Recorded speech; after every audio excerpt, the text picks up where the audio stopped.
Myths about what sports will do biologically to women date back like 2000 years, and these myths still remain hard to shake. But it only takes one determined woman to change the course of history for everyone after her. This is the story of restriction, defiance, and a dress code that was meant to be broken. Hi, I'm Nandita, and this is Breaking Ground.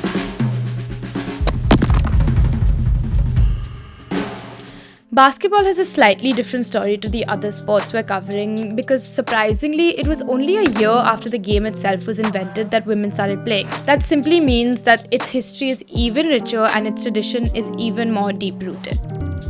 In 1892, when women were introduced to the game, they were not expected to be able to move at all.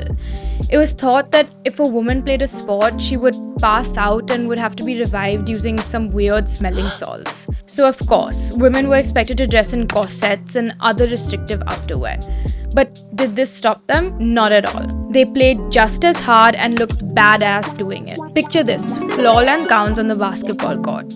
It seems like some crazy editorial shoot that the WNBA would do in 2025. But it was totally a reality in 1892. Yes, they tripped over their skirts and got injured because of it, but they still managed to dribble and pivot effortlessly. James Naismith was the inventor of basketball, but Senda Berenson was the foremother who brought it to the women. Gender equality wasn't even a term close to conception at that time, but still Senda Berenson, on reading about basketball, wondered how it would do for the females. Even she was worried that the game might have been too strenuous for women, so she amended the rules to be slightly easier and acceptable for the so-called subservient women at the time. She forbade snatching the ball, holding it for more than 3 seconds, or dribbling it more than 3 times.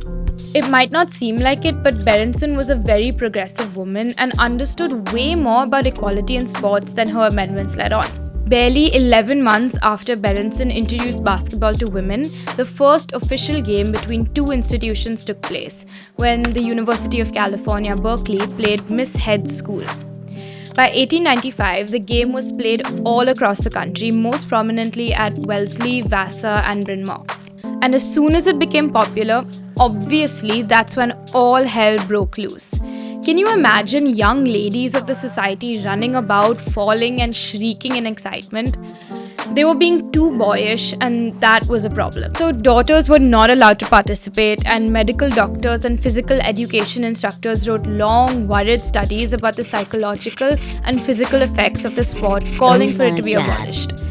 This didn't stop women. They continued to push and play, and progress came in 1971 when they were finally considered to play a full-court game. And less than 15 years after that, in 1985, Senda Berenson became the first woman to make the Naismith Memorial Basketball Hall of Fame. From there, it was only up.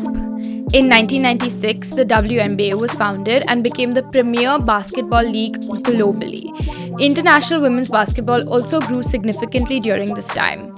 Major basketball leagues and competitions such as FIBA Women's Basketball World Cup gained prominence. Many top WNBA players also play overseas in leagues in Europe and Asia during the off-season. Today, basketball is the women's game. Caitlin Clark was the Times Person of the Year, and she said it herself, 2024 was historic for the game. The WNBA is bigger than ever and is only growing. And Division I basketball in the US is churning out superstars. Little girls just starting school will never have to know a world where women like A'ja Wilson, Diana Taurasi, Caitlin Clark, and now Paige Beckers were not the norm. And that's incredible. Thank you for watching the 3rd episode of Breaking Ground on the RSG channel. Like, comment, and subscribe, and I'll see you next time.